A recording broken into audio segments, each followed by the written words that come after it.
ओम नमो भगवते वासुदेवाय। ओम नमो भगवते वासुदेवाय।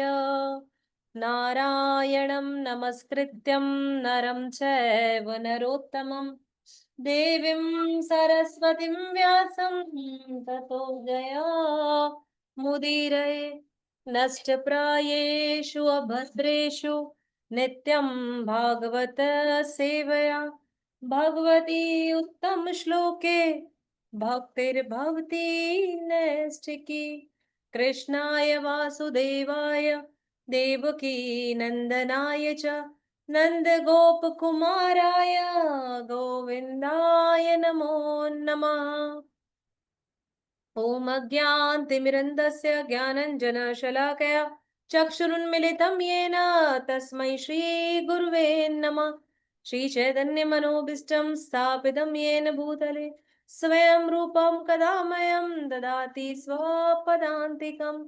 वन्देऽहं श्रीगुरु श्रीयुतपदकमलं श्रीगुरून् वैष्णवांश्च श्रीरूपं साग्रजातं सगणरघुनाथान्वितं तं सजीवम् सावद्वैतं सावधूतं परिजन सहितं कृष्ण चैतन्य देवं श्री राधा कृष्ण पादान् सहगण ललिता श्री विशाखान्वितांश्च हे कृष्ण करुणा सिंधु दीन बंधु जगतपते गोपेश गोपिका कांत राधा कांत नमस्तुते। तप्त कांचन गौरांगी राधे वृंदावनेश्वरी वृषभानुसुते देवी प्रणमामि हरिप्रिये। वाञ्छाकल्पतरुभ्यश्च कृपा सिन्धुभ्य एव च पतितानां पावनेभ्यो वैष्णवभ्यो नमो नमः। जय श्री कृष्ण चैतन्य प्रभु नित्यानंद श्री अद्वैत गदाधर शिवासादि गौर भक्त वृंद। हरे कृष्णा कृष्णा कृष्णा हरे हरे हरे राम राम राम हरे हरे। अनंत कोटि वैष्णव वृंद की जय। परम पूज्य गुरुदेव गुरु महाराज भक्ति सिद्धार्थ स्वामी महाराज की जय। जगत गुरु शील प्रभुपाद की जय। निताई निताई गौर प्रेमानंदे हरि हरि बोल। हरे कृष्णा। सभी का स्वागत है। चतुर्मास की शुरुआत है, गुरु पूर्णिमा का उत्सव है और ये एक ऐसा अवसर है जहां पर हम सभी ललायित होते हैं गुरु कृपा पाने के लिए। लेकिन गुरु की महती कृपा मिले कैसे? तो हरे कृष्णा देव प्रभु हरे बहुत कृष्ण माता जी। धन्यवाद। हरे कृष्ण माता जी। हरे गाना कृष्णा पुष्पा माता जी। हरे कृष्णा। खूब खूब धन्यवाद आप सभी का।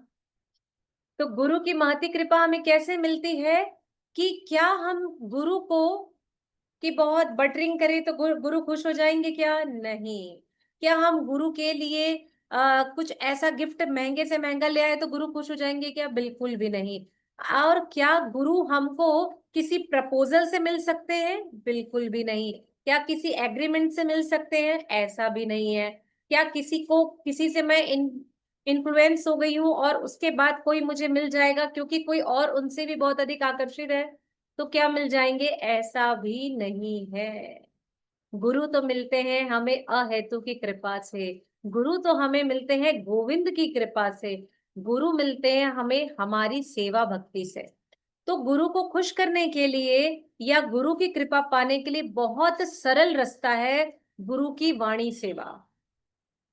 गुरु को पाया जा सकता है केवल उनकी वाणी सेवा करके। यदि गुरु ने आपसे कुछ कहा है, गुरु ने आपसे कुछ करने को कहा है, तो बस आप अपने जीवन में ये समझ लीजिए कि गुरु आपको तभी मिलेंगे जब आप गुरु को खुश कर देंगे। कैसे खुश कर सकते हैं आप गुरु को? जो गुरु ने दिए हुए कार्य दिए हैं, गुरु ने कुछ कहा है, उन कार्यों को करके आप गुरु की कृपा पा सकते हैं, केवल और केवल। अगर गुरु आपसे नाराज हो जाए या ऐसा लगे कि हमने गुरु के प्रति कोई अपराध कर दिया है, कोई त्रुटि कर दी है, तो आपको लगता है कि गुरु खुश हो सकते हैं या आपको किसी प्रकार से कोई माफी मिल सकती है? ऐसा हो सकता है? बिल्कुल भी ऐसा नहीं है। तो गुरु की कृपा, गुरु का परम स्नेह हमें कैसे मिलेगा? केवल और केवल सेवा करके, केवल उस वैष्णव की सेवा करके। गुरु हमारे जीवन में अनेक हो सकते हैं, शिक्षा गुरु अनेक हो सकते हैं। जैसे दत्तात्रेय भगवान ने अपने जीवन में 24 गुरु बनाए, ठीक है। लेकिन वो 24 गुरु उनके शिक्षा गुरु थे, लेकिन उनके जीवन में एक ही दीक्षा गुरु हुए जिन्होंने उन्हें हरि नाम की दीक्षा दी।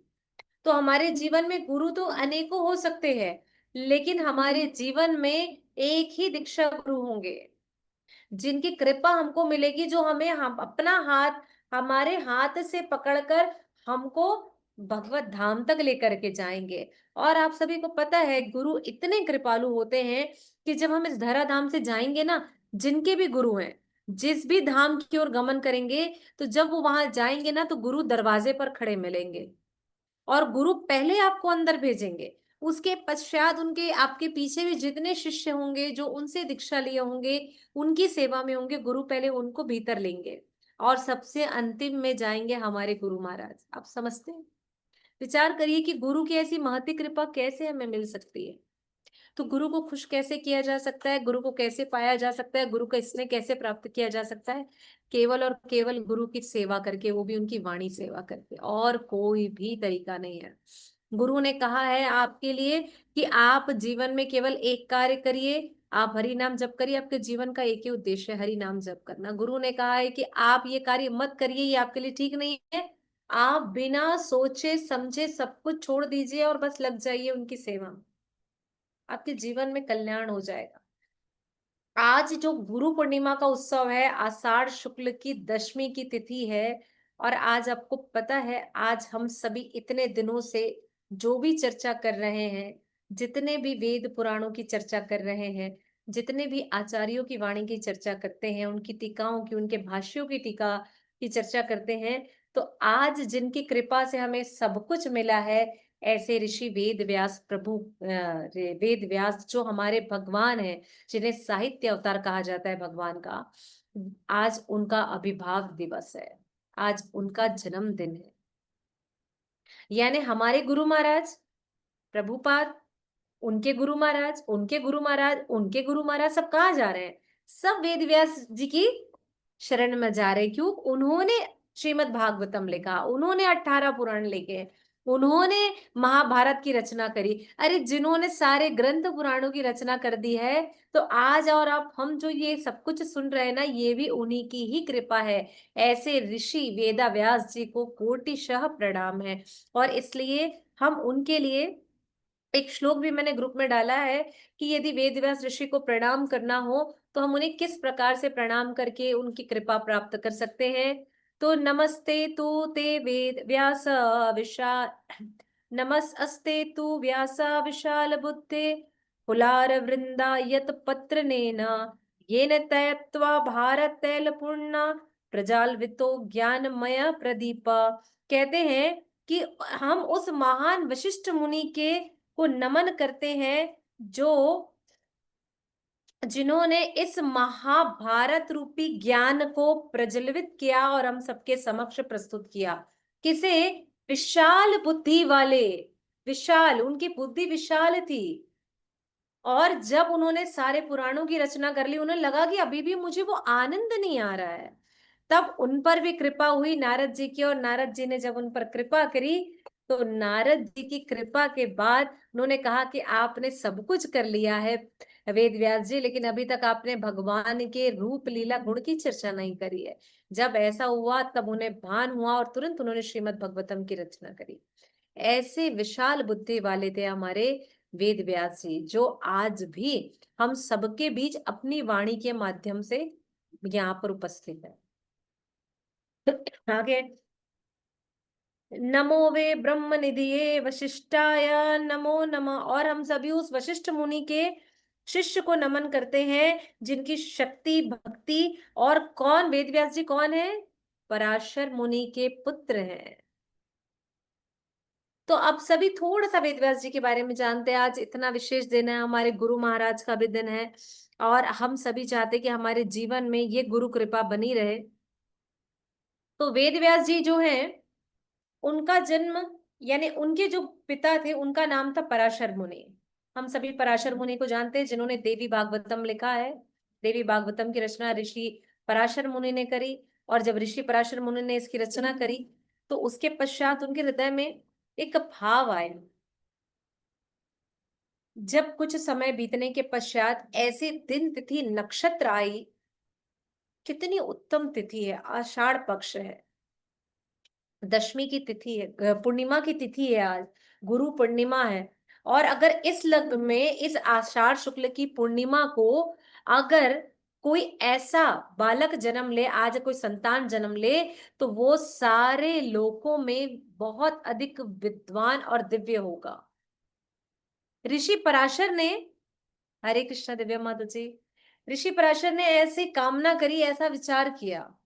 देखिए यहाँ पर जब ऋषि पराशर ये विचार कर रहे हैं तो उनके भीतर हृदय में कहीं पर काम वासना नहीं है। ऋषि पराशर की इच्छा है ऐसे संतान को उत्पन्न करने की जिसके द्वारा इस संसार का लोक कल्याण हो। उनकी इच्छा किसी ऐसी स्त्री के लिए नहीं है जिनके साथ वो अपनी इंद्रिय तृप्ति का भोग करें।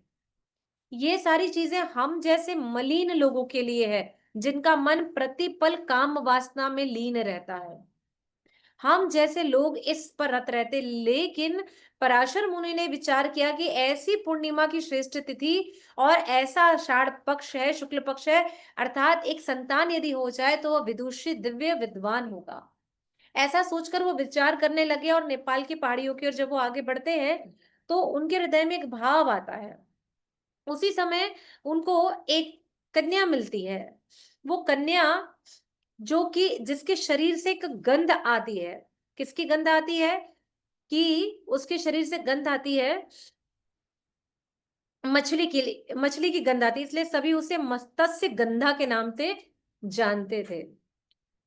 जब ये कन्या उन्हें मिली तो उन्होंने कहा कि मैं तुमसे एक पुत्र की उत्पत्ति करना चाहता हूं। उसने कहा ये तो संभव नहीं है क्योंकि मेरा अभी विवाह नहीं हुआ है और किसी भी कन्या के लिए ऐसा कर पाना बिल्कुल भी श्रेष्ठ नहीं है। तो उन्होंने कहा कि मुझे तुम्हारे साथ किसी काम इच्छा की वासना या इंद्रिय तृप्ति का भोग नहीं है। मैं ये चाहता हूं कि संसार में इस लग्न में यदि कोई बालक आएगा तो वो दिव्य तेज होगा, जो लोक कल्याण के लिए, लोकार्थ के लिए होगा। तो बोलती ठीक है, मेरी 3 शर्तें हैं। पहला कि मेरा कन्या का जो सतीत्व है वो भंग नहीं होना चाहिए, उसने पहला शर्त रखा। दूसरी शर्त उसने रखी कि जब हम आप हमारा संग हो उस समय पूर्ण अंधेरा हो। ठीक है, उन्होंने कहा ये भी है। इस बात की चर्चा किसी के पास ना हो, बोले ये भी सत्य है। और तीसरा कि जब आप मुझ पर ये कृपा कर रहे हैं, पराशर मुनि का उन्हें संग मिल रहा है, तो आप मुझ पर ये कृपा करें कि मेरे शरीर से आने वाली ये मत्स्य गंध बंद होकर के किसी सुगंध में परिवर्तित हो जाए। बोले ठीक है। उन्होंने ये कहा और इसके बाद जब उन्होंने ऐसा कहा तो उन्होंने इस बात को स्वीकारा पराशर मुनि ने। और कुछ ही सेकंड के बाद एक घनघोर अंधेरा हुआ और उसके बाद एक दिव्य बालक प्रकट हुआ। अब चूंकि ये वो समय नहीं था कि वेद व्यास जी कोई सामान्य से बालक होंगे और 9 महीने के जैसे बच्चों के जैसे वो प्रकट होंगे, नहीं, बिल्कुल ऐसा नहीं है।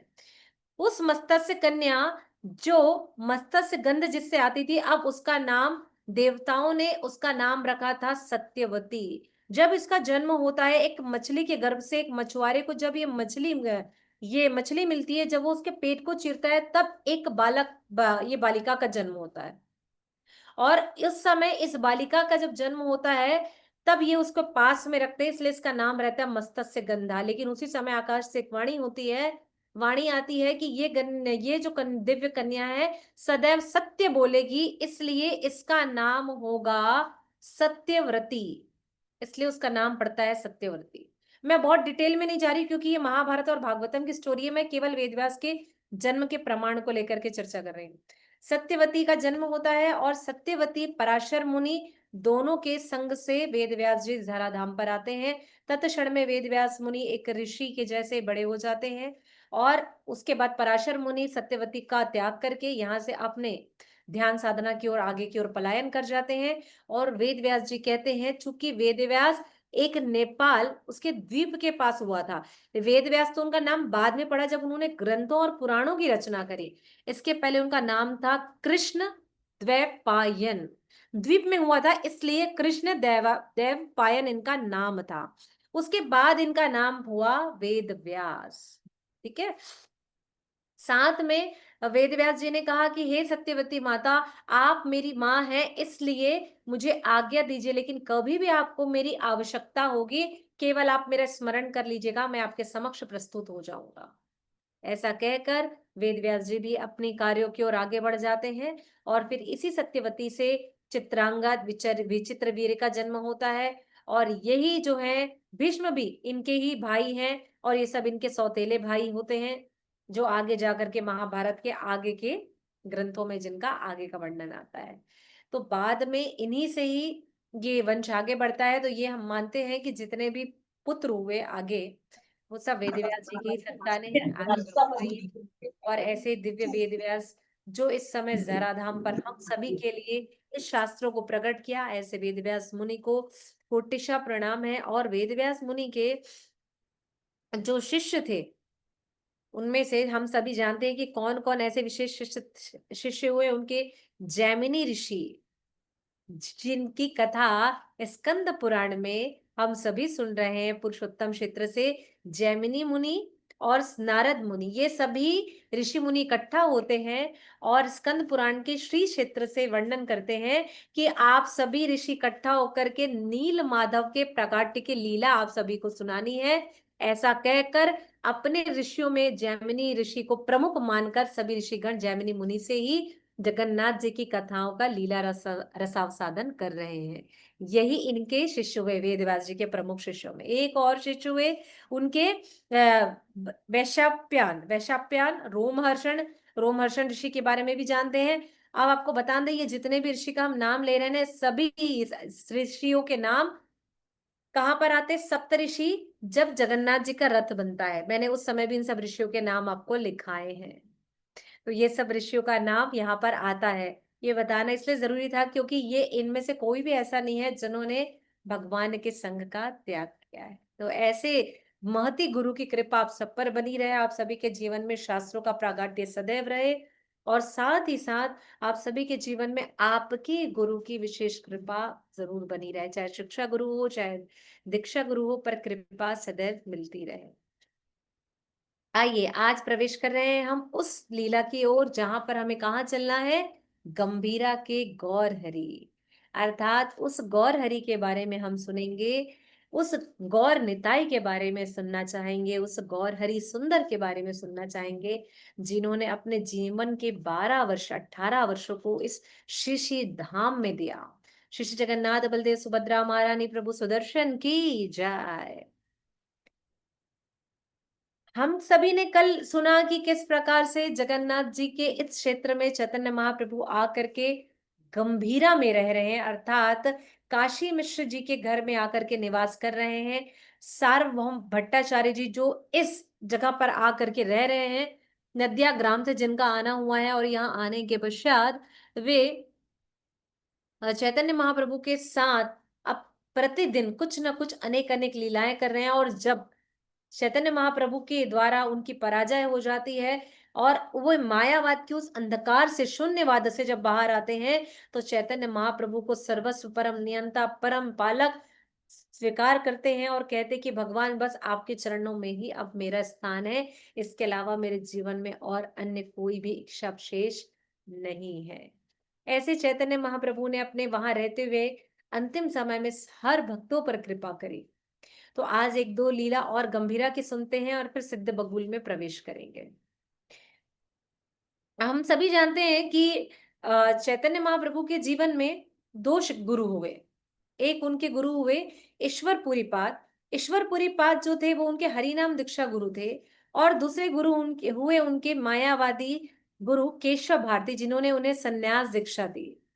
जो यहाँ सेकंड इनिशिएटेड होंगे या जो वो जानते होंगे कि यहाँ पर उनको दीक्षा के समय गोपाल मंत्र दिया गया और उसके द्वारा चैतन्य महाप्रभु की यहाँ दीक्षा हुई, इसलिए उनके जीवन में इन दो गुरु का पदार्पण रहा और विशेष इनके जीवन में इनका प्रभाव भी रहा।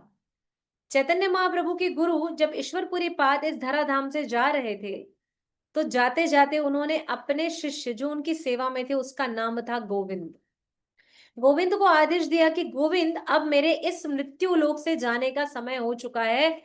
आप एक काम करो, मेरे जाने के तत्पश्चात तुम सीधा चैतन्य के पास चले जाओगे और वहां जाने के बाद तुम उनकी सेवा करोगे। तुम निमाई के पास चले जाना। और ये आदेश देकर के ईश्वरपुरी पाद यहाँ से अंतर ध्यान हो गए। उसके बाद गोविंद का आना हुआ पुरी। जैसे उसे अवगत हुआ कि चैतन्य महाप्रभु अभी गंभीरा में काशी मिश्र जी के यहाँ पुरी क्षेत्र में रह रहे हैं, तो गोविंद वहां पर आते हैं, उन्हें प्रणाम करते हैं और प्रणाम करने के पश्चात कहते हैं कि प्रभु आपके चरणों में मेरा कोटिशा प्रणाम है। और ये कहते हुए उनके चरणों में दंडवत होकर के एक दंड के भांति गिर जाते हैं और कहते हैं कि प्रभु मुझे हमारे गुरु ने, मुझे ईश्वरपुरी पाद ने आपकी सेवा में भेजा है।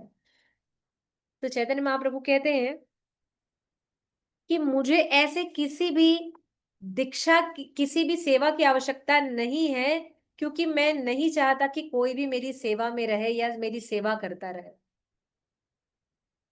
लेकिन वहां पर गोविंद कहते हैं कि मुझे ईश्वरपुरी पाद ने भेजा है और उन्होंने कहा है कि जब तक तुम्हारी सांसें हैं तब तक तुमको चैतन्य महाप्रभु की यानी निमाई की सेवा करते रहना है। अब चैतन्य महाप्रभु बड़ी दुविधा में, उन्होंने कहा दो चीजें, एक तो मैं सेवा ले नहीं सकता और दूसरा गुरु की आज्ञा टाल नहीं सकता। अब अगर गुरु की आज्ञा टाल नहीं सकता तो मुझे तुमको स्वीकार करना पड़ेगा। स्वयं भगवान ये कह रहे हैं कि गुरु गोविंद दो खड़े और काके लागू पाए। अरे भगवान, मैं अपने गुरु की कही हुई बात की अवज्ञा तो कर ही नहीं सकता। तो वे गुरु के कहे हुए उस आदेश को स्वीकार करते हैं। लेकिन यहाँ पर इसी समय सार्वभौम भट्टाचार्य जी का भी आना होता है। और सार्वभौम भट्टाचार्य जब आते हैं और कहते हैं कि प्रभु आप ऐसा कैसे कर सकते हैं, एक शूद्र को अपनी सेवा में लगाएंगे आप एक शूद्र को अपनी सेवा में कैसे लगा सकते हैं, क्योंकि गोविंद जो थे वो बड़े निम्न कुल के थे। तो कहते हैं कि आप इन्हें अपनी सेवा में कैसे ले सकते हैं।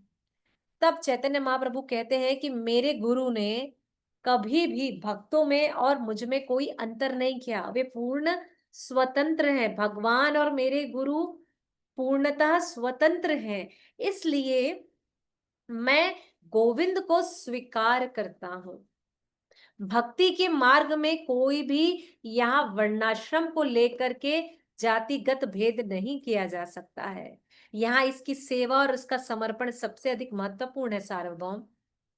ऐसा कहकर जब चैतन्य महाप्रभु कहते हैं, और चैतन्य महाप्रभु कहते हैं तुम्हें पता है कि मेरे गुरु ने इन्हें क्यों भेजा है, इस गोविंद को मेरे पास क्यों भेजा है, क्या तुम ये जानते हो सार्वभौम। तो वो बताते हैं उन्हें कि मेरे गुरु मुझे पिता के जैसे स्नेह करते थे। मेरे गुरु मुझे पिता के जैसे स्नेह करते थे। उन्हें पता था कि मुझे मेरे किसी सेवक की आवश्यकता होगी, ये बात उन्हें शायद पहले से ज्ञात होगी। एक पिता का पुत्र के प्रति ये स्नेह है, इसलिए मैं इसे स्वीकार करता हूँ। और ये कहते हुए चैतन्य महाप्रभु ने गोविंद को जब आलिंगन किया तो सार्वभौम भट्टाचार्य जी जो थे चैतन्य महाप्रभु के चरणों में गिरते हैं और उनसे कहते हैं प्रभु मेरे इस अपराध को क्षमा करिएगा कि मैंने भक्तों में कैसा अंतर भेद कर लिया। ये सारी लीलाएं हो रही है ना।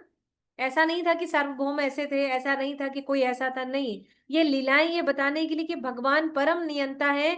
जगन्नाथ जी ने भी ये बातें बताई हैं कि मुझ में और किन्हीं में कोई भेद नहीं है।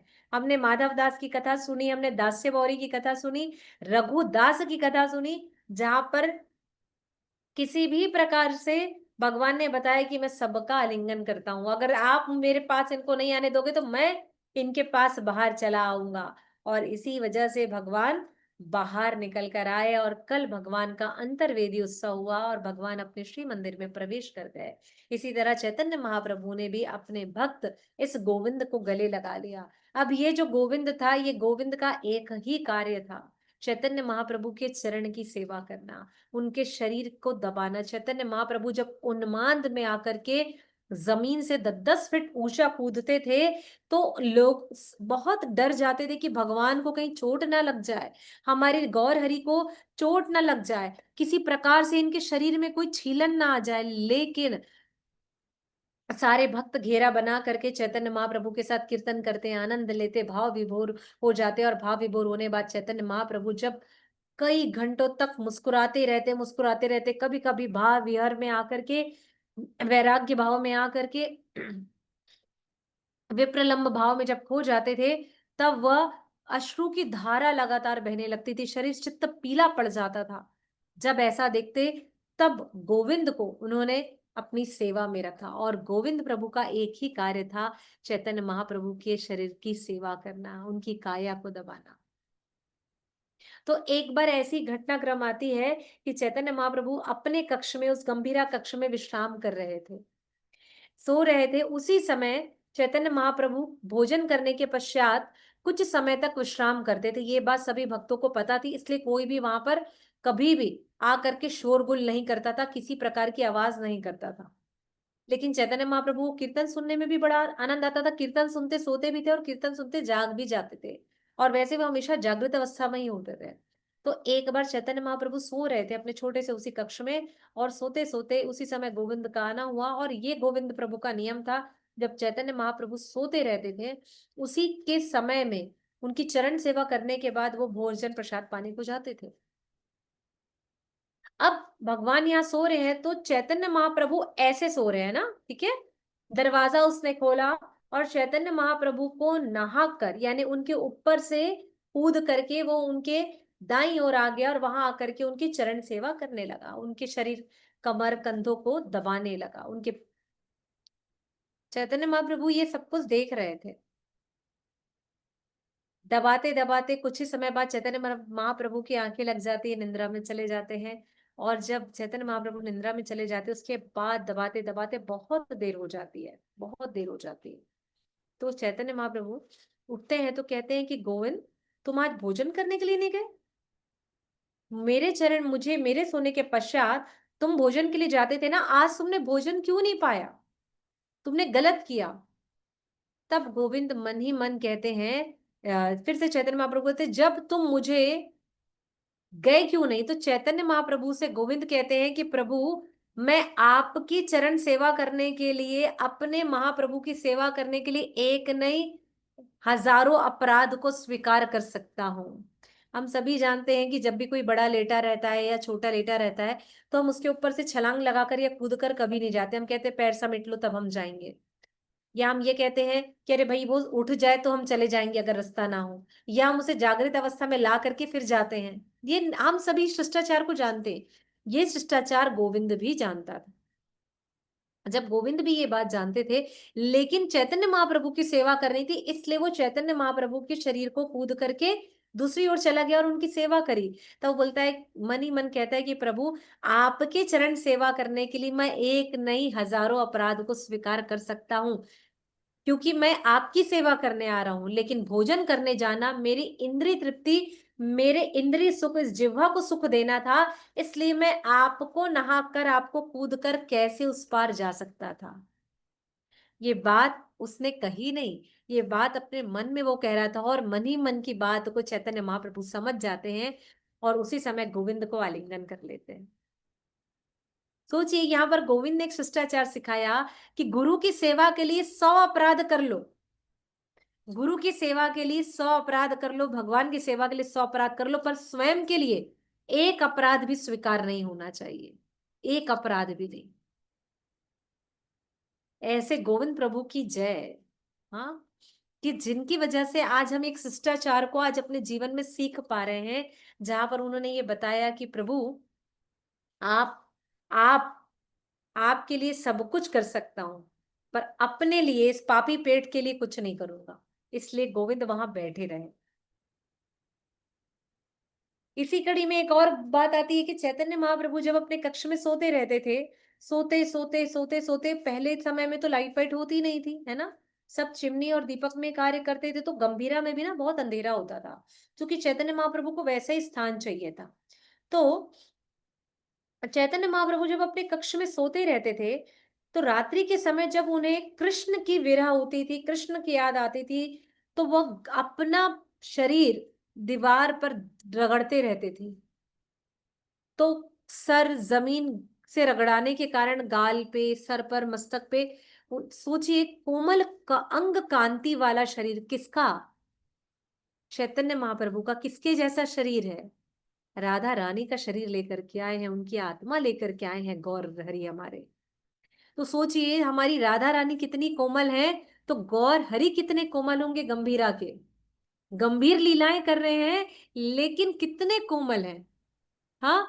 और जब चैतन्य महाप्रभु वहां दीवारों में अपना सर रगड़ते रहते थे, तो उनके शरीर में घाव हो जाते थे। जब सुबह के समय में भक्त देखे, तो जैसे ही उन्होंने चैतन्य महाप्रभु का इस अंग को देखा, तो सबके नेत्रों से सजल धारा बहने लगी। प्रभु, ये क्या कर रहे हैं आप?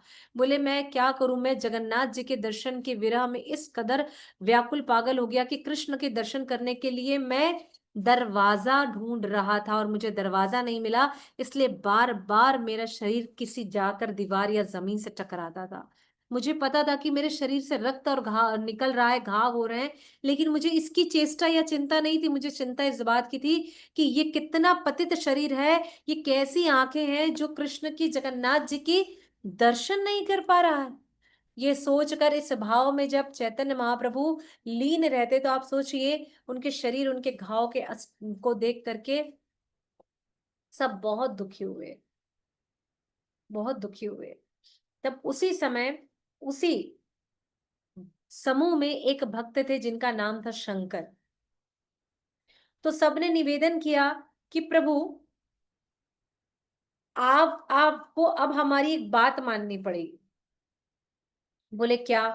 बोले, हम आपकी हर बात सहने को स्वीकार है, सब बात सही है, लेकिन अब आपको हमारी एक और बात माननी पड़ेगी। आपको अपने साथ इस कक्ष में एक सेवक को रखना पड़ेगा। बोले, अच्छा। बोले, ऐसा कैसे हो सकता है, इतना छोटा सा कक्ष है। तो बोले, यहाँ पर कैसे रहेगा? नहीं हो सकता। तो बोले, नहीं, आपको यहाँ पर एक कक्ष में सेवा में रखना पड़ेगा, नहीं तो आपके साथ, आप हमारे साथ यहाँ बाहर आकर के विश्राम करेंगे, ताकि हम सभी आपका ध्यान रख सके। बोले, ऐसा तो संभव नहीं है। तब चैतन्य महाप्रभु को अपने भक्तों की बात माननी पड़ी, और उन्होंने अपने उस कक्ष में एक सेवक को रखा। उसका नाम क्या था? सोचिए क्या नाम होगा। उसका नाम था चैतन्य महाप्रभु गौर निताय का तकिया, यानी कि पादोद्यान। पादोद्यान उसका नाम था। ऐसे मूल नाम उनका था शंकर। जब चैतन्य महाप्रभु रात्रि के समय विश्राम करते या दिन में विश्राम करते, तो उनके कक्ष में शंकर प्रभु जाकर के उनके चरणों के पास जाकर लेट जाते, सिमट करके एकदम प्यार से। ऐसे सोचिए कि भगवान सोए हो और हम उनकी चरण सेवा में हो, तो बिल्कुल भाव को आप महसूस करिए कि एक भक्त, आप उनके चरणों की सेवा में हो और सो रहे। तब चैतन्य महाप्रभु अपने दोनों चरणों को उस शंकर प्रभु के पैरों के ऊपर रखते थे। और शंकर प्रभु जो थे, वो इस भाव में सोते थे, लेकिन बहुत जल्दी जाग जाते थे। उनकी तंद्रा थोड़ी थोड़ी देर में टूट जाती थी। अगर चैतन्य महाप्रभु हल्की सी भी करवट लेते, हल्का सा भी उठते या झुकते, तो चैतन्य उनकी उसकी तंद्रा टूट जाती थी, और वो सदैव जागृत अवस्था में ही विश्राम करते थे, यानी ये कहे सुसुप्तावस्था में रहते थे। इस प्रकार से शंकर प्रभु जो है प्रतिपल उनकी सेवा करते रहते थे। तो रात्रि के समय जब शंकर कभी सो जाते और चैतन्य महाप्रभु की आंखें खुल जाती थी, तो चैतन्य महाप्रभु रजाई लेकर के शंकर को ओढ़ा दिया करते थे।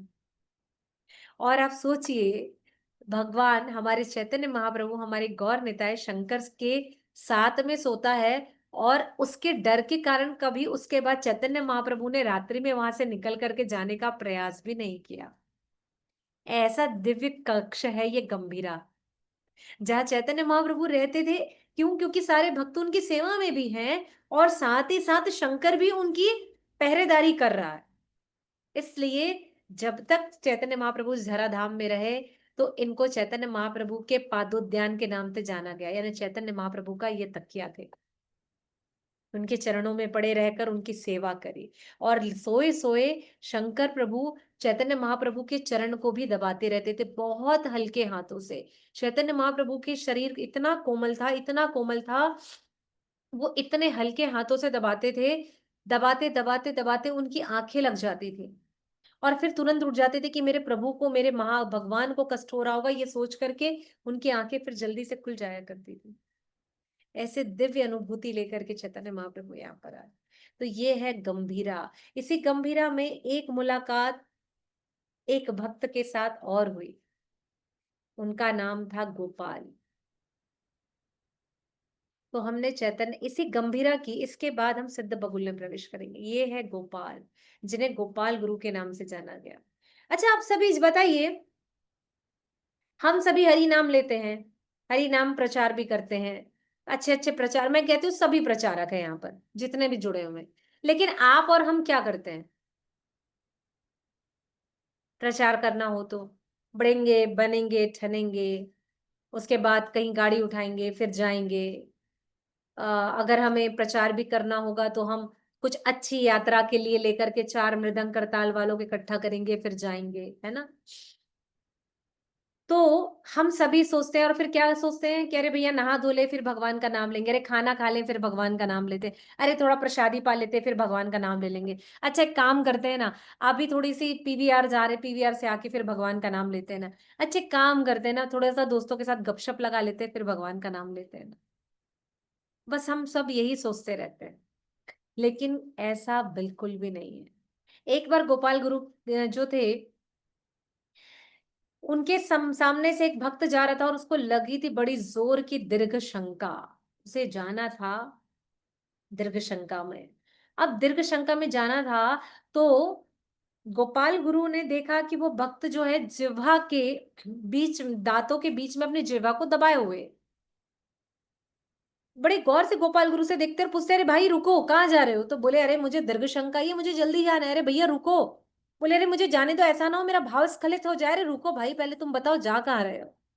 अभी सोचिए किसी को प्रेशर आया हो और आप उसको बोल दो रुक जा, तो क्या क्या हाल होगा सामने वाले? हाँ, अपने सारे खुशबू से, गंध से आपको महका कर चला जाएगा वो, है। अब यहाँ पर गोपाल गुरु से रोक दिए। बोले, भैया रुको, बताओ क्या बात है, तुमने क्या किया है? तो बोलते हैं कि मैंने ना, ये जो मेरी जिह्वा है ना, सतत हरि नाम लेती है, सतत हरि नाम कीर्तन करती रहती है। तो मैं ना जब दीर्घ शंका के लिए, लघु शंका के लिए जाता हूँ ना, तो क्या करता हूँ, अपने जिह्वा को इस दांतों के बीच में दबा लेता हूँ। तो बोले, भाई भगवान का नाम ऐसी जगह में कैसे लिया जा सकता है? कोई बोल सकता है कि वहां पर हम जा करके, हैं, टट्टी खोली में जा करके हम लोग वहां पर नाम लेंगे? ऐसा हो सकता है क्या ऐसी जगह में जा? बोले, राम बोलेंगे, कृष्ण बोलेंगे, शिव बोलेंगे, देवी दुर्गा बोलेंगे, अष्ट कुछ नाम नहीं। तब गोपाल गुरु कहते हैं कि भगवान का नाम, ये जो हरि नाम संकीर्तन है, इसे लेने के लिए, इस महामंत्र को लेने के लिए कोई भी नियम नहीं है। इसे कभी भी कहीं पे भी लिया जा सकता है। और यदि तुम दीर्घ शंका करने गए और करते करते तुम्हारे प्राण पखेरु उड़ गए, तब क्या करोगे? तो तुम इसी मल के कीड़े बन जाओगे। वो विचार करता है, और उसकी ये बात सुन करके चैतन्य महाप्रभु जो जो ठीक उसके पीछे खड़े हुए थे, उसे सुन करके गोपाल को आलिंगन कर लेते हैं और कहते हैं, हे गोपाल, आज से तुम सभी वैष्णवों के और हम भक्तों के गुरु बन गए। और चैतन्य महाप्रभु ने उस गोपाल भक्त का नाम दिया गोपाल गुरु। उसने ये शिक्षा दी कि इस भगवत नाम को, इस हरि नाम को, इस महामंत्र को, हरे कृष्णा कृष्ण कृष्ण हरे हरे, हरे राम राम राम हरे हरे, कभी भी कहीं भी किसी भी समय लघु शंका दीर्घ शंका आते जाते, बैठते उठते सोते लिया जा सकता है। ये संदेश दिया गोपाल गुरु ने। और गोपाल गुरु का नाम ये देने के पश्चात उन्होंने उसका आलिंगन किया। और यही गोपाल गुरु जो थे, ये यहाँ से कुछ समय के पश्चात यहाँ से अंतर ध्यान होकर के वृंदावन में प्रकट हुए। इनके यहाँ से जाने के पश्चात यहाँ के जो तत्कालीन वहां के जो राजा थे, वह यहाँ पर इस मठ को परेशान करने लगे, अर्थात इस राधा कांत मठ को परेशान करने लगे। वो इस विग्रह को अपने अधीन करना चाहते थे। तब उनके जो अनुयायी थे, गोपाल गुरु के जो अनुयायी थे, ध्यान चंद्र जी, उन्होंने ध्यान लगाया। उन्हें पता चला कि गोपाल गुरु है जो इस गंभीरा से अंतर ध्यान होकर के वृंदावन में प्रकट हुए। और यही गोपाल गुरु भगवान श्री कृष्ण की लीलाओं में, यानी कि द्वापर युग के समय में, भगवान श्री कृष्ण के परम सखा श्री दाम थे। इसलिए वे वृंदावन में अपनी लीलाओं के लिए वहां चले गए थे। उसके बाद उन्होंने ध्यान लगाया और ये कहा कि तुम वो वृंदावन पहुंचे ध्यानचंद। और ध्यानचंद ने जाकर के बताया कि प्रभु, आप ये, हे गोपाल गुरु, आपके जाने के बाद से यहाँ पर राजा बहुत परेशान कर रहा है और इस मठ पे हम सेवा नहीं कर पा रहे हैं और बहुत सारी चीजों की हमें आवश्यकता भी है। जब उन्होंने ऐसा कहा तो उसके पश्चात उन्होंने कहा मैं आ तो नहीं सकता क्योंकि मेरी सारी लीलाएं अभी इसी वृंदावन धाम में है, तो आप कृपया करके वहीं पर रहिए और आप जाइए कल उसी गंभीरा के बाहर में आप सभी देखेंगे कि एक नीम का पेड़ है और वहां पर गोपाल गुरु का विग्रह बनाया हुआ है। तब गोपाल गुरु ने उस ध्यानचंद को कहा कि यहाँ पर इस जगह पर कल नीम की इस तने से मेरा विग्रह तैयार करना, इसकी पूजा करना, उसके पश्चात मैं राजा से भी बात कर लूंगा, वो आपको और ये समट को बिल्कुल परेशान नहीं करेगा, साथ ही आप लोग को जरूरत की सारी चीजें वो उपलब्ध भी कराएंगे। ऐसा कहकर गोपाल गुरु वहां से अंतर ध्यान हो गए और उसके बाद उन्होंने राजा के स्वप्न में आकर के भी ये बातें बताई। और साथ ही वो अगले दिन जब उन्होंने जाकर के देखा तो बाहर उस नीम तने के पास में गोपाल गुरु का विग्रह बनाया गया और जिसके आज भी वहां पर सेवा हो रही है।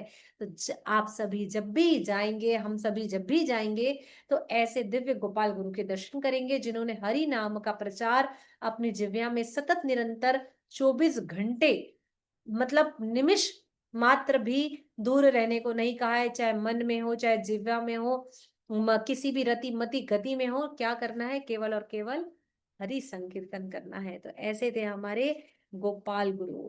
और यही गोपाल गुरु जो थे आगे वृंदावन धाम में ही इनका अंतर ध्यान हो गया। तो ऐसी दिव्य लीलाएं चैतन्य महाप्रभु के साथ हर किसी ने करी। और इसी गोविंद के साथ, गोविंद जो भगवान के चरणों की सेवा करता था, जब ईश्वरपुरी पाद ने इन्हें भेजा था तब इन्हीं के साथ एक और इनके मित्र आए थे, उसका नाम था काशीश्वर। काशीश्वर जो थे वो चैतन्य महाप्रभु जब भी जगन्नाथ जी के दर्शन करने के लिए निकलते थे तो मार्ग में आने वाले सभी भक्त जो चैतन्य महाप्रभु के शरीर को स्पर्श करना चाहते थे, जो मंदिर में जब चैतन्य महाप्रभु दर्शन के लिए जाते थे तो उनको छूना चाहते थे, उनको आलिंगन करना चाहते थे, उनकी गौर कांति को महसूस करना चाहते थे, तो कोई भी भक्त भगवान को छू ना ले, किसी भी प्रकार से उन्हें स्पर्श ना कर ले, इस बात का काशीश्वर प्रभु जो थे पूरा ध्यान रखते थे। और नित्य भगवान के आने जाने वाली और सेवाओं में और जगन्नाथ मंदिर में जाकर के भगवान के दर्शन करने के समय में कोई भगवान के दर्शन ध्यान में कोई व्यवधान न उत्पन्न कर दे, इन सेवाओं में सदैव लीन रहते थे काशीश्वर भक्त। धन्य हो ऐसे काशीश्वर भक्त, धन्य ऐसे शंकर भक्त, धन्य ऐसे गोविंद भक्त और धन्य ऐसे गोपाल गुरु जिनको संग मिला चैतन्य महाप्रभु का। और ये सभी भगवान के उस कृष्ण लीला में द्वापर युग के समय भगवान के निज सखाओं में से सभी एक थे, इसलिए इनको भी चैतन्य महाप्रभु के साथ यहाँ लीला करने का अवसर मिला। आप सभी को कोई कंफ्यूजन तो नहीं है, किसी भी प्रकार का कोई डाउट तो नहीं है? सबको क्लियर समझ में आ रहा है? कथा ठीक लग रही है? जी माता जी। हरी हरी। हरी हरी। अगर कुछ समझ ना आए या कुछ पूछना हो तो बिल्कुल पूछ सकते हैं, ठीक है? तो आइए चलते हैं एक बड़ी सुंदर सी जगह, जो इसी गंभीरा से जब हम निकलेंगे ना तो कुछ ही दूरी पर आती है सिद्ध बगुल। बड़ी सुंदर जगह है, मैंने शायद उसकी एक फोटो डाली होगी। हरे कृष्णा माता जी। तो ये जो सिद्ध बगुल है, ये सिद्ध बगुल ऐसी जगह है, हम सभी क्या करते हैं जब रोज सुबह दर्शन के लिए करते हैं भगवान के, मंदिर में होते हैं सेंटर में होते तो क्या कहते हैं, नामाचार्य हरिदास ठाकुर की जय। तो ये जगह है हमारे नामाचार्य हरिदास ठाकुर की। चैतन्य महाप्रभु का जब भी मन करता है हरिदास ठाकुर के पास चले आते थे। हरिदास ठाकुर का रहना तो वैसे होता था बंगाल में नदिया ग्राम में, लेकिन जब चैतन्य महाप्रभु संन्यास दीक्षा ले लेते हैं और वहां से जब वो वापस आते हैं तब हरिदास ठाकुर बहुत रोते और कहते कि प्रभु आपके जाने के पश्चात कैसे ऐसे संभव है कि मैं आपके दर्शन किए बिना रह सकूंगा। और मैं, आप जानते हैं मैं कितना पतित हूँ, कितना शुद्र हूँ कि मुझे आपके अलावा कोई और दर्शन दे भी नहीं सकता, क्योंकि हम सभी जानते हैं कि इस श्री मंदिर में जाने की परमिशन तो किसी को नहीं है। तब भगवान जगन्नाथ जी इसी हरिदास ठाकुर के लिए बाहर आए हैं। ये जितने भी भक्त जो अंदर प्रवेश नहीं कर पाए, स्वयं आए ना भगवान 13 दिनों के लिए बाहर, स्नान पूर्णिमा से लेकर के बहुड़ा या त्रयोदशी तक भगवान बाहर है। हाँ, और कल भगवान ने पुनः पहुंडी यात्रा करके, सभी ने देखा भगवान जब रथ से निकले तो बड़ा सर में टहिया लगाया हुआ था, बड़े बड़े टहिए लगे हुए थे। और यहां से जब भगवान मुख्य द्वार तक पहुंचे, उसके बाद छोटा टहिया लगाया गया उनको, 25 स्टिक वाला। तो भगवान आते भी भक्तों के लिए हैं और भगवान जाते भी भगवान अपने भक्तों के लिए हैं। अब भगवान हमको फिर से 11 महीने के पश्चात स्नान पूर्णिमा से दर्शन देंगे। हाँ, इतनी दिव्य लीला कोई कर सकता है? अरे हम इतने सौभाग्यशाली हैं कि जगन्नाथ प्रभु के इस समय पर हमारा जन्म हुआ है। धन्य है हम, अपने आप को सौभाग्यशाली समझते हैं कि ये पतिता के ये लौकिक चक्षु जगन्नाथ जी के दर्शन करने को सक्षम हो पाती है। संभव ही नहीं है। अच्छा, चैतन्य, ये कर्ण चैतन्य महाप्रभु की इस विरह लीला को, इस विप्रलंब भाव को, इस विरह भाव को, वैराग्य भाव को समझने का प्रयास मात्र भी कर रहे हैं, तो सोचिए ये क्या संभव है हमारे लिए? बिल्कुल भी नहीं। ये महाभाव हमारे भीतर कहाँ आ सकता है? अरे हम सभी तो इतने इतने नौटंकीबाज है ना, इतने, कि पूछिए मत। अगर हमें पता हो ना कि कहीं पर कोई फिल्म शूटिंग शो चल रहा हो या किसी को दिखाना हो, तो झरझर झरझर आंखों से आंसू बह जाते हैं। हाँ, और नहीं तो आंसू कोई दुनिया हिला ले, आंखों से आंसू नहीं गिरने वाले। हम सभी ऐसे हैं। लेकिन सोचिए, भगवान के आंखों से सजल नेत्र यूं ही बहने लगते थे भगवान की विरह में, उस भाव में। तो जब चैतन्य महाप्रभु को हरिदास ठाकुर से मिलने की इच्छा होती थी, तो वो दौड़ते हुए चले जाते थे। गंभीरा से बिल्कुल कुछ ही दूरी पर है, कुछ ही कदम की दूरी पर है सिद्ध बगुल। बड़ी दिव्य लीला है सिद्ध बगुल की। हम सभी ने जगन्नाथ जी के एक बहुत सुंदर वेशा के दर्शन करे हैं और सुना है अवकाश वेशा के। सभी ने सुना है भगवान का दंत मार्जन होता है सुबह के समय, भगवान को दर्पण दिखाया जाता है। तो जब सुबह के समय जगन्नाथ जी के मंदिर में भगवान का अवकाश वेशा के समय में दंत मार्जन होता है, उसी दंत मार्जन के समय में, दंत मार्जन होने के पश्चात, वो दातुन जो है वो किसी विशेष सेवक, किसी विशेष भक्तों को ही देते हैं। कहते हैं जिनको भगवान का ये दंत मिल जाए और यदि वो ला करके अपने लॉकर में रख ले, ला करके अपनी तिजोरी में रख ले, तो आप समझ लीजिए 7 ताले क्या 100 ताले भी लगे होंगे ना, तो भी वहां से लक्ष्मी नहीं बाहर निकल पाएगी। मतलब इतना लक्ष्मी जी का भंडार भर जाएगा, ऐसी कृपा है उस दातुन की, उस दंत मार्जन में। तो जब सुबह के समय चैतन्य महाप्रभु भगवान के दर्शन के लिए जाते हैं, उसी समय में भगवान के दंत मार्जन होता है और एक विशेष भक्त चैतन्य महाप्रभु को वह दातुन दे देता है। और चैतन्य महाप्रभु भगवान का उच्चिष्ट उस महाप्रसाद को पा करके इतना खुश हो जाते, इतना खुश हो जाते हैं, और उछल उछल कर वही हरि बोल हरि बोल हरि बोल हरि बोल बोल करके कीर्तन करने लगते हैं। और सब कोई फिर उसी समय हरे कृष्ण महामंत्र का जाप करने लगते हैं। हरि हराय नमः, कृष्ण यादवाय नमः, यादवाय माधवाय केशवाय नमः, धन मोरा नित्यानंदा, पति मोरा गौरा चंद, प्राण मोरा जुगल किशोरा। अरे और क्या चाहिए भैया, मेरे प्राण है युगल किशोर। और बताइए क्या बोल रहे, धन मोरा नित्यानंद, अरे मेरा धन ही नित्यानंद है। और मेरे एक लौता पति कोई है, तो पति मोरा गौरा चंद, बाकी पति सब देखने के हैं। तो यहाँ पर ये बात बता रहे हैं भैया कि देखो, एकमात्र पति यदि कोई है तो ये परम पति, ये जो हमारे बीच है, ये जगन्नाथ, ये चैतन्य महाप्रभु, ये कृष्ण है। और उन्होंने हम सबके संरक्षण के लिए इस भौतिक जगत में ये स्त्री पुरुष बना करके भेजा, ताकि वे हम सबके लिए एक उत्तराधिकारी उन्होंने चयन किया। भैया ठीक है, तुम्हारी रक्षा ये करेंगे, तुम्हारी रक्षा ये करेंगे। हाँ, तो हम सबके लिए एक सब्स्टिट्यूट उन्होंने भेजा। और इसलिए हम सभी उन्हें क्या कहते हैं, अपने अपने पति परमेश्वर, क्योंकि वो उनके, उन्हीं के ही रूप है, ये मान करके उनके सेवा करते हैं। और जैसे ही उन्हें ये मिला, और उसके बाद सब हरि कीर्तन कर रहे हैं, और हमारे चैतन्य महाप्रभु भी ऐसे कीर्तन में झूम रहे हैं, आनंद ले रहे हैं। आनंद लेते लेते और वह उसे लेकर के दौड़ पड़े हरिदास ठाकुर के पास। उस जगह का नाम पहले सिद्ध बगुल नहीं था, वहां तो केवल हरिदास ठाकुर आकर के नदिया ग्राम से बहुत समय के पश्चात चैतन्य महाप्रभु के दर्शन में व्याकुल हो गए, तो वो पिछले रस्तों से होते हुए आकर के यहाँ पहुंच गए। और यहाँ आने के पश्चात जब चैतन्य महाप्रभु वहां पहुंचे और हरिदास को देखा, तो हरिदास के साथ मिलकर के वहां भी कीर्तन करने लगे। देखिए कि हरिदास ठाकुर जो है हरि कीर्तन में निमग्न है, मग्न है पूर्णता। तो वहीं पर उन्होंने हाथ में मिले हुए उस जगन्नाथ जी के दातन को वहीं पर गाड़ दिया, उस दातुन को। और जैसे ही गाड़ा, कुछ समय के बाद वो दातुन वहां पुष्पित पल्लवित होने लगा और एक बड़ा बकुल का पेड़ बन गया। उस वृक्ष की इतनी मान्यता है, इतनी मान्यता है कि यदि आपकी कोई भी इच्छा हो, मन्नत हो, मनोकामना हो, कुछ भी चाहते हो, आप वहां जाइए, वहीं पर एक धागा मिलता है, उसे लीजिए और बिल्कुल शुद्ध चित्त भाव से चैतन्य महाप्रभु का, जगन्नाथ जी का स्मरण करके आप वहां पर बांध दीजिए।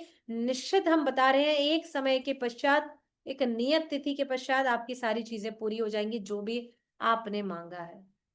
ये लीला है उस धाम की। जब बकुल का पेड़ बनने लगा और वो बकुल का पेड़ ही उसी हरिदास ठाकुर को छाया देने लगा। अब हरिदास ठाकुर वहां बैठ करके हरि नाम कीर्तन करते थे। कितनी माला करते थे एक दिन में?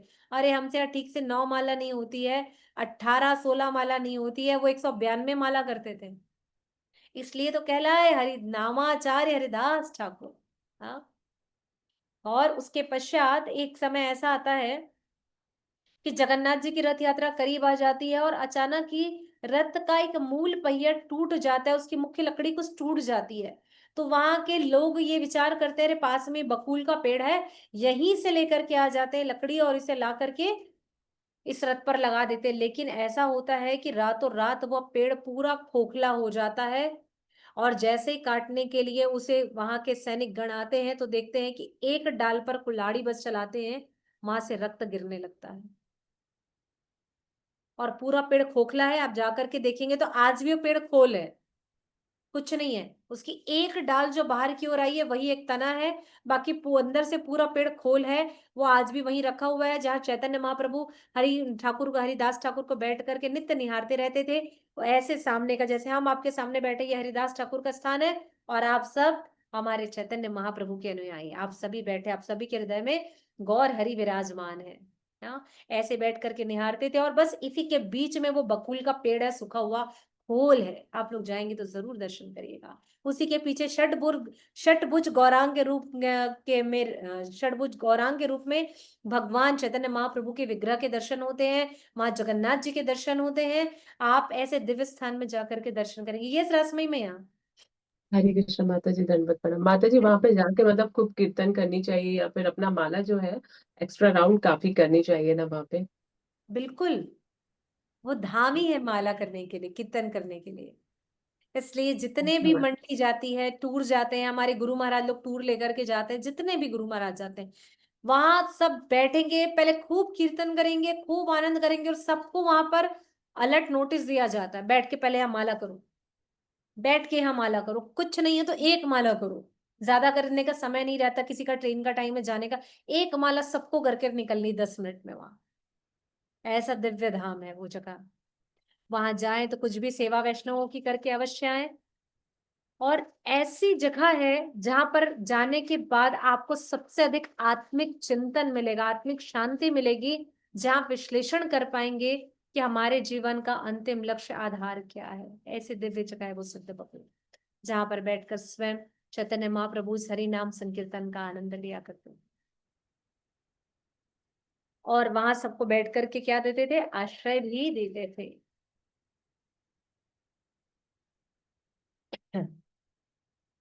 श्री श्री सिद्ध बगुल मठ की जय। जब वो पेड़ वृक्ष बन गया, बड़ा बन गया, तब बाद में उसे सिद्ध बगुल नाम दिया गया। किस समय? जब उस वृक्ष की लकड़ी को काटने के लिए आए, पेड़ खोल हो गया, रक्त गिरने लगा, तो सारे लोगों ने जाके राजा को बताया, राजा को बताया गया। वहां जाने के पश्चात तो राजा को भी दिवा स्वप्न आया कि इस वृक्ष को कोई हाथ नहीं लगाएगा। वो वहां पर आए, उन्होंने उनसे क्षमा मांगी, उनके चरणों में प्रार्थना करी और उसके पश्चात वो उस स्थान को सिद्ध बगुल का नाम दिया। अरे कैसे नाम ना देते? भगवान के स्वयं दातुन चैतन्य महाप्रभु ने वहां लगाए। ऐसी ऐसी दिव्य लीला तो केवल भगवान ही कर सकते हैं। हाँ, तो ये है हमारे सिद्ध बबूल। तो कल की अगली कथा में फिर प्रवेश करेंगे आगे की ओर। जैसे सिद्ध बबूल मठ की जय। किसी का कोई प्रश्न?